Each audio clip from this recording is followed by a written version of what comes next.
ಊಹಿಸಿಕೊಳ್ಳಿ, ನೀವು ಒಂದು ಓಲಾ ಅಥವಾ ಉಬರ್ ಕ್ಯಾಬ್ ಬುಕ್ ಮಾಡ್ತೀರಾ, ಆದರೆ ಆ ಕ್ಯಾಬ್ ನಿಮ್ಮನ್ನ ಟ್ರಾಫಿಕ್ ಇರುವ ರೋಡ್ನಲ್ಲಿ ಅಲ್ಲ, ನೇರವಾಗಿ ಅಂತರಿಕ್ಷಕ್ಕೆ ಅಂದ್ರೆ ಬಾಹ್ಯಾಕಾಶ ಕರ್ಕೊಂಡೋದ್ರೆ ಹೇಗಿರುತ್ತೆ? ಕೇಳೋಕೆ ಯಾವುದೋ ಹಾಲಿವುಡ್ ಸೈನ್ಸ್ ಫಿಕ್ಷನ್ ಸಿನಿಮಾದ ತರ ಇದೆ ಅಲ್ವಾ? ಇಷ್ಟು ದಿನ ಇದು ಕೇವಲ ಕಲ್ಪನೆ ಆಗಿತ್ತು, ಆದರೆ ಈಗ ಇದು ರಿಯಾಲಿಟಿ.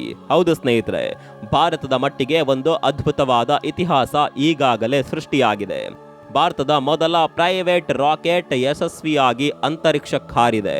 ಅಷ್ಟೇ ಅಲ್ಲ, ಈ ರಾಕೆಟ್ ತನ್ನ ಜೊತೆ ಒಂದು ಬೆಲೆ ಬಾಳುವ ವಜ್ರದ ಹೂವು ಹಾಗೂ ಅಕ್ಕಿ ಕಾಳಿಗಿಂತ ಚಿಕ್ಕದಾದ ಚಿನ್ನದ ರಾಕೆಟ್ ಅನ್ನ ಬಾಹ್ಯಾಕಾಶಕ್ಕೆ ಹೊತ್ಕೊಂಡು ಹೋಗಿ ಇತಿಹಾಸ ಬರೆದಿದೆ. ಅಮೆರಿಕ ಮತ್ತು ಚೀನಾದಂತಹ ಬೃಹತ್ ರಾಷ್ಟ್ರಗಳೇ ಭಾರತದ ಕಡೆಗೆ ತಿರುಗಿ ನೋಡುವಂತೆ ಮಾಡಿರುವ ಒಂದು ಅದ್ಭುತ ಕ್ರಾಂತಿ ಈಗ ನಡೆದು ಹೋಗಿದೆ. ಹಾಗಾದರೆ ಏನಿದು ವಿಸ್ಮಯ, ಏನಿದು ಮ್ಯಾಜಿಕ್? ಬನ್ನಿ ಇವತ್ತಿನ ಈ ರೋಮಾಂಚನಕಾರಿ ವಿಡಿಯೋದಲ್ಲಿ ಸಂಪೂರ್ಣವಾಗಿ ತಿಳಿದುಕೊಳ್ಳೋಣ. ಸ್ನೇಹಿತರೆ ನಮಸ್ಕಾರ, ಚರಿತ್ರೆಯ ಮತ್ತೊಂದು ವಿಡಿಯೋಗೆ ನಿಮಗೆಲ್ಲ ಪ್ರೀತಿಯ ಸ್ವಾಗತ.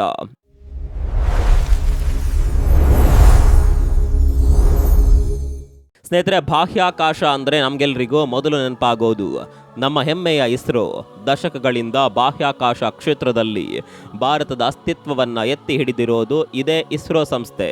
ಆದರೆ ಕೇವಲ ಸರ್ಕಾರಿ ಸಂಸ್ಥೆ ಮಾತ್ರ ಈ ಕೆಲಸ ಮಾಡಬೇಕಾ?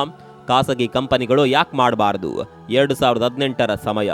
ಇಸ್ರೋದಲ್ಲಿ ಕೆಲಸ ಮಾಡ್ತಿದ್ದ ಪವನ್ ಕುಮಾರ್ ಚಂದನ ಮತ್ತು ನಾಗ ಭರತ್ ಡಾಕಾ ಅನ್ನುವ ಇಬ್ಬರು ಯುವ ವಿಜ್ಞಾನಿಗಳ ತಲೆಯಲ್ಲಿ ಒಂದು ಹುಳ ಬಿಡ್ತು.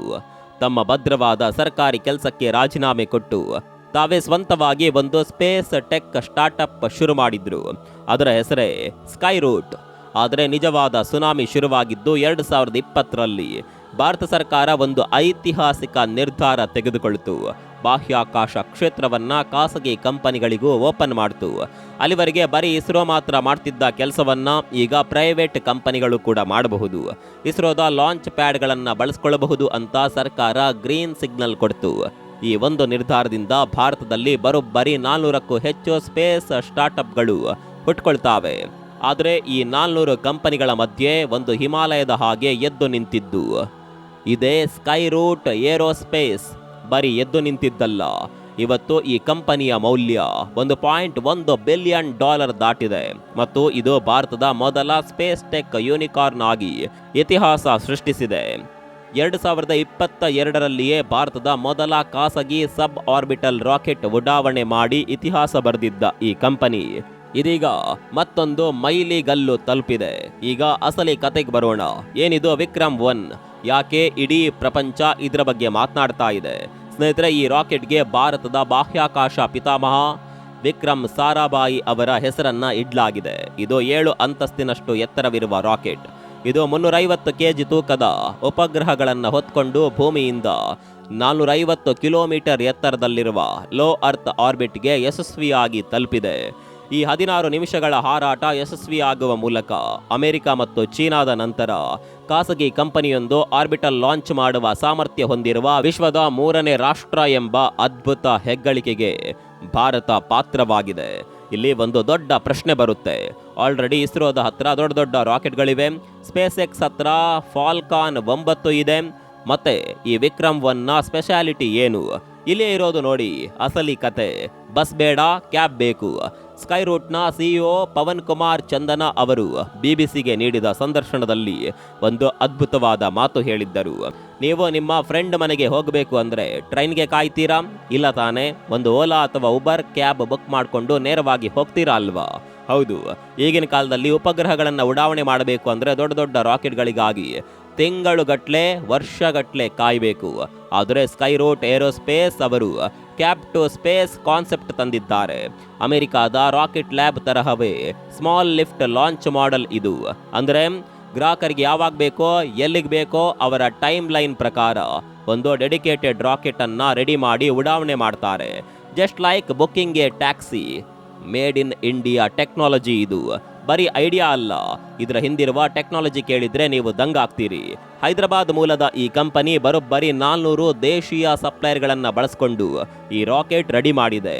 ಇದು ಸಂಪೂರ್ಣವಾಗಿ ಹಗುರವಾದ ಆಲ್ ಕಾರ್ಬನ್ ಕಾಂಪೋಸಿಟ್ನಿಂದ ಮಾಡಲ್ಪಟ್ಟಿದೆ. ಅಷ್ಟೇ ಅಲ್ಲ, ಇದರ ಇಂಜಿನ್ಗಳನ್ನು ಅತ್ಯಾಧುನಿಕ 3D ಪ್ರಿಂಟಿಂಗ್ ತಂತ್ರಜ್ಞಾನ ಬಳಸಿ ತಯಾರಿಸಲಾಗಿದೆ. ಇದರಿಂದ ಏನಾಗುತ್ತೆ, ರಾಕೆಟ್ ತಯಾರಿಕಾ ವೆಚ್ಚ ತುಂಬಾನೇ ಕಡಿಮೆ ಆಗುತ್ತೆ ಮತ್ತು ರಾಕೆಟ್ನ ಎಫಿಷಿಯನ್ಸಿ ಜಾಸ್ತಿ ಆಗುತ್ತೆ. ಸಾಮಾನ್ಯವಾಗಿ ರಾಕೆಟ್ಗಳು ಏನನ್ನ ತೆಗೆದುಕೊಂಡು ಹೋಗ್ತಾವೆ, ಕಮ್ಯುನಿಕೇಷನ್ ಸ್ಯಾಟಲೈಟ್, ವೆದರ್ ಸ್ಯಾಟಲೈಟ್ ಅಲ್ವಾ. ಆದರೆ ಯಶಸ್ವಿಯಾಗಿ ಉಡಾವಣೆಯಾಗಿರುವ ಈ ಮಿಷನ್ ಆಗಮನ್ ಕೇವಲ ಸ್ಯಾಟಲೈಟ್ಗಳನ್ನು ಮಾತ್ರ ತೆಗೆದುಕೊಂಡು ಹೋಗಿಲ್ಲ, ಒಟ್ಟು 6 ಪೇಲೋಡ್ಗಳನ್ನು ಈ ರಾಕೆಟ್ ಬಾಹ್ಯಾಕಾಶಕ್ಕೆ ತಲುಪಿಸಿದೆ. ಇದರಲ್ಲಿ ಜರ್ಮನ್ ಕಂಪನಿಯ ಒಂದು ಸ್ಯಾಟಲೈಟ್ ಇದೆ, ಭೂಮಿಯನ್ನು ವೀಕ್ಷಿಸುವ ಕ್ಯಾಮೆರಾ ಇದೆ ಮತ್ತು ಬಾಹ್ಯಾಕಾಶದಲ್ಲಿರುವ ಕಸವನ್ನ ತೆಗೆಯಲು ಒಂದು ರೋಬೋಟಿಕ್ ಆರ್ಮ್ ಕೂಡ ಇದೆ. ಆದರೆ ಈ ರಾಕೆಟ್ನಲ್ಲಿ ಇಡಲಾಗಿದ್ದ 2 ಅತ್ಯಂತ ವಿಶೇಷವಾದ ವಸ್ತುಗಳು ಇಡೀ ದೇಶದ ಗಮನ ಸೆಳೆದಿದೆ. ಯಾವುದು ಆ ವಸ್ತುಗಳು? ಒಂದು ವಜ್ರದ ಕಮಲದ ಹೂವು.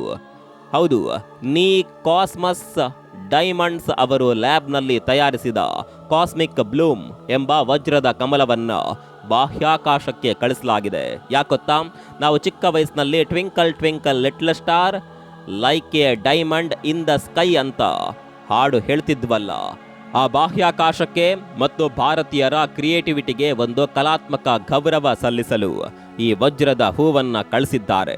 ಎರಡನೇದು, ಒಂದು ಅಕ್ಕಿ ಕಾಳಿಗಿಂತಲೂ ಚಿಕ್ಕದಾದ ಚಿನ್ನದ ರಾಕೆಟ್. ಈ ಚಿನ್ನದ ರಾಕೆಟ್ನ ಒಳಗೆ ಭಾರತದ 3 ಮಹಾನ್ ವಿಜ್ಞಾನಿಗಳ ಮೈಕ್ರೋ ಶಿಲ್ಪವನ್ನ ಕೆತ್ತಲಾಗಿದೆ. ಆ 3 ಜನ ಯಾರು ಗೊತ್ತಾ? ನೊಬೆಲ್ ಪ್ರಶಸ್ತಿ ವಿಜೇತ ಸರ್ CV ರಾಮನ್, ಭಾರತದ ಮಿಸೈಲ್ ಮ್ಯಾನ್ ಮಾಜಿ ರಾಷ್ಟ್ರಪತಿ ಡಾಕ್ಟರ್ APJ ಅಬ್ದುಲ್ ಕಲಾಂ ಮತ್ತು ಭಾರತದ ಬಾಹ್ಯಾಕಾಶದ ಪಿತಾಮಹ ವಿಕ್ರಮ್ ಸಾರಾಭಾಯಿ. ಸ್ಕೈರೂಟ್ನ CEO ಹೇಳ್ತಾರೆ, ಇವತ್ತು ನಾವು ಈ ಮಟ್ಟಕ್ಕೆ ಬೆಳೆದಿದ್ದೀವಿ ಅಂದ್ರೆ ಅದಕ್ಕೆ ಈ 3 ಮಹಾನ್ ವಿಜ್ಞಾನಿಗಳೇ ಕಾರಣ. ಅವರು ಹಾಕ್ಕೊಟ್ಟ ತಳಹದಿಯ ಮೇಲೆ ನಾವು ನಿಂತಿದ್ದೇವೆ. ಅವರಿಗೆ ನಮ್ಮ ಕಡೆಯಿಂದ ಇದೊಂದು ಗೌರವ ಅಂತ. ನಿಜಕ್ಕೂ ಈ ಮಾತು ಕೇಳಿದ್ರೆ ಪ್ರತಿಯೊಬ್ಬ ಭಾರತೀಯನ ಎದೆ ಹೆಮ್ಮೆಯಿಂದ ಉಬ್ಬುತ್ತೆ ಅಲ್ವಾ. ಅಷ್ಟಕ್ಕೂ ಯಾಕೆ ಸ್ಕೈರೂಟ್ ಕಂಪನಿಗೆ ಇಷ್ಟೊಂದು ಡಿಮ್ಯಾಂಡ್ ಬರ್ತಾ ಇದೆ? ಯಾಕೆ ಇವರು ಈ ಕ್ರಾಂತಿ ಮಾಡ್ತಾ ಇದ್ದಾರೆ? ನೋಡಿ, ಪ್ರಸ್ತುತ ಜಾಗತಿಕ ಬಾಹ್ಯಾಕಾಶ ಮಾರುಕಟ್ಟೆಯಲ್ಲಿ ಭಾರತದ ಪಾಲು ಕೇವಲ 2% ಮಾತ್ರ ಇದೆ. ಸರ್ಕಾರ ಇದನ್ನ 2030 ಹೊತ್ತಿಗೆ 10%ಗೆ ಏರಿಸುವ ಗುರಿ ಹೊಂದಿದೆ. ಸ್ಕೈರೂಟ್ನ ಟಾರ್ಗೆಟ್ ಕೇವಲ ಇಸ್ರೋದ ಪ್ರಾಜೆಕ್ಟ್ಗಳಲ್ಲ, ಅವರ 70-80% ಮಾರ್ಕೆಟ್ ಇರೋದು ಗ್ಲೋಬಲ್ ಎಕಾನಮಿಯಲ್ಲಿ.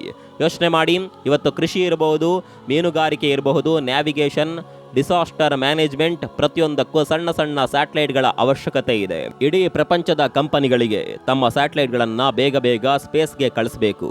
ಅದಕ್ಕೆ ಈ ಸ್ಕೈರೂಟ್ನ cap to space concept game changer ಆಗಲಿದೆ. ಅವರ ಕೆಪಾಸಿಟಿ ಎಷ್ಟಿದೆ ಗೊತ್ತಾ? ಹೈದರಾಬಾದ್ನಲ್ಲಿರುವ ಅವರ ಫ್ಯಾಕ್ಟರಿಯಲ್ಲಿ ಪ್ರತಿ ತಿಂಗಳು ಒಂದು ರಾಕೆಟ್ ಅನ್ನ ನಿರ್ಮಾಣ ಮಾಡುವ ಸಾಮರ್ಥ್ಯ ಅವರಿಗಿದೆ. ತಿಂಗಳಿಗೆ ಒಂದು rocket. Just imagine the scale.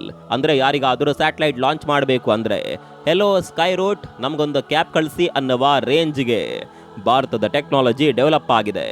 ಈಗಾಗಲೇ ಈ 16 ನಿಮಿಷಗಳ ಹಾರಾಟ ಯಶಸ್ವಿಯಾಗುವ ಮೂಲಕ ಇತಿಹಾಸ ಸೃಷ್ಟಿಯಾಗಿದೆ. ಇದು ಕಮರ್ಷಿಯಲ್ ಲಾಂಚ್ಗೆ ಮೊದಲು ಅವರು ಮಾಡ್ತಾ ಇರುವ 2 ಟೆಸ್ಟ್ ಫ್ಲೈಟ್ಗಳಲ್ಲಿ ಮೊದಲೇದು. ಮುಂದಿನ ವರ್ಷದಿಂದ ಇವರು ಪೂರ್ಣ ಪ್ರಮಾಣದಲ್ಲಿ ಕಮರ್ಷಿಯಲ್ ಆಗಿ ಆಪರೇಟ್ ಮಾಡ್ತಾರೆ. ಭಾರತ ಮುಂದಿನ ವರ್ಷ ಬಾಹ್ಯಾಕಾಶಕ್ಕೆ ಗಗನಯಾತ್ರಿಗಳನ್ನು ಕಳಿಸುವ ಪ್ಲಾನ್ನಲ್ಲಿದೆ. 2028ಕ್ಕೆ ಶುಕ್ರ ಗ್ರಹಕ್ಕೆ ಆರ್ಬಿಟರ್ ಕಳಿಸಲು ಮತ್ತು 2035ಕ್ಕೆ ತನ್ನದೇ ಆದ ಸ್ಪೇಸ್ ಸ್ಟೇಷನ್ ಕಟ್ಟುವ ಕನಸು ಹೊಂದಿದೆ. ಈ ಎಲ್ಲ ದೊಡ್ಡ ಪ್ರಾಜೆಕ್ಟ್ಗಳ ಮಧ್ಯೆ ಸ್ಕೈರೂಟ್ನ ಈ ಸ್ಪೇಸ್ ಕ್ಯಾಬ್ ಭಾರತದ ಬಾಹ್ಯಾಕಾಶ ಎಕಾನಮಿಯನ್ನೇ ಸಂಪೂರ್ಣವಾಗಿ ಬದಲಾಯಿಸಿದೆ. ಸ್ನೇಹಿತರೆ, ಇದೊಂದು ಬರೀ ಕಬ್ಬಿಣ ಮತ್ತು ಬೆಂಕಿಯ ಯಂತ್ರದ ಉಡಾವಣೆಯಲ್ಲ, ಇದು ನವಭಾರತದ ಗರ್ಜನೆ. ಒಂದು ಕಾಲದಲ್ಲಿ ಬರೀ ಸರ್ಕಾರಿ ಸಂಸ್ಥೆ ಮಾತ್ರ ಉಪಗ್ರಹ ಹಾರಿಸುತ್ತಿದ್ದ ಕಾಲ ಹೋಗಿ ಇವತ್ತು ನಮ್ಮದೇ ದೇಶದ ಖಾಸಗಿ ಕಂಪನಿಗಳು ಕೂಡ ಅಂತರಿಕ್ಷವನ್ನ ಗೆಲ್ಲುತ್ತಿವೆ. ಇಡೀ ಪ್ರಪಂಚ ಭಾರತದ ಈ ಯುವ ವಿಜ್ಞಾನಿಗಳ ಕಡೆ ಕಣ್ಣರಳಿಸಿ ನೋಡ್ತಾ ಇದೆ. CV ರಾಮನ್, ಅಬ್ದುಲ್ ಕಲಾಂ ಮತ್ತು ವಿಕ್ರಮ್ ಸಾರಾಭಾಯ್ ಅವರಂತಹ ಮಹಾನ್ ಚೇತನಗಳನ್ನು ಹೊತ್ತ ಚಿನ್ನದ ರಾಕೆಟ್ ಮತ್ತು ಭಾರತೀಯ ಕಲಾತ್ಮಕತೆಯ ಸಂಕೇತವಾದ ಆ ವಜ್ರದ ಕಮಲ ಇದೀಗ ಆ ಅನಂತವಾದ ಬಾಹ್ಯಾಕಾಶದಲ್ಲಿ ನಮ್ಮ ಹೆಮ್ಮೆಯ ಪ್ರತೀಕವಾಗಿ ರಾರಾಜಿಸುತ್ತಿದೆ. ಇದು ನಮ್ಮ ವಿಜ್ಞಾನಿಗಳಿಗೆ, ನಮ್ಮ ಯುವಕರಿಗೆ, ನಮ್ಮ ದೇಶದ ಪ್ರತಿಭೆಗಳಿಗೆ ಸಿಕ್ಕಿರುವ ಅತಿ ದೊಡ್ಡ ಗೆಲುವು. ಸ್ಕೈರೂಟ್ನ ಈ ಸಾಹಸಕ್ಕೆ ಪವನ್ ಕುಮಾರ್ ಮತ್ತು ಅವರ 400 ಜನರ ತಂಡಕ್ಕೆ ಇಡೀ ದೇಶದ ಪರವಾಗಿ ಒಂದು ದೊಡ್ಡ ಸೆಲ್ಯೂಟ್. ಈ ಐತಿಹಾಸಿಕ ಗೆಲುವು ಮುಂದಿನ ದಿನಗಳಲ್ಲಿ ಭಾರತವನ್ನ ಬಾಹ್ಯಾಕಾಶದ ಸೂಪರ್ ಪವರ್ ಮಾಡೋದರಲ್ಲಿ ಯಾವುದೇ ಅನುಮಾನ ಬೇಡ. ಈ ಬಗ್ಗೆ ನಿಮ್ಗೇನನ್ಸುತ್ತೆ? ಕಾಮೆಂಟ್ ಮಾಡಿ.